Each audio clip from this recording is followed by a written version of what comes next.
السلام عليكم ورحمة الله وبركاته. ازيكم حبايبي؟ عاملين ايه؟ صلوا على النبي وتعالوا بقى ايه. نشوف الفطار والغدا بتاعنا. ده بالنسبة لنا يعني فطار وغدا، لان انا محمد ابني تعبان ومشغولة معاه، مش عارفة اعمل اي حاجة بصراحة.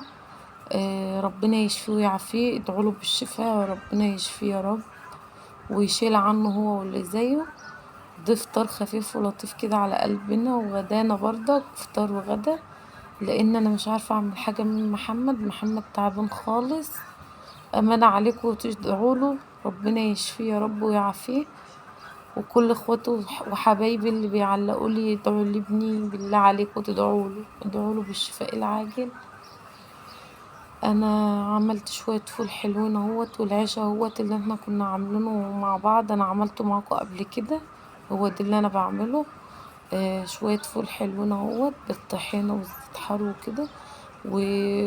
وطعمية وطبق ملوخية وجبنة قديمة وقتة وطماطم وجبنة اللي هي رودس، وحاجة ساقعة اهيت هصبها اهوت معاكم.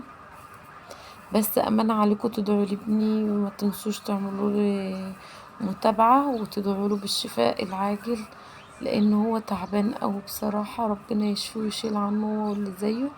ودي لقمة بسيطة كده وفضل ونعمة من عند الله، وربنا يزيدها نعمة بس علينا، والحمد لله فضل ونعمة والله. وأكتر من كده الحمد لله حامدين وشاكرين على كل حال.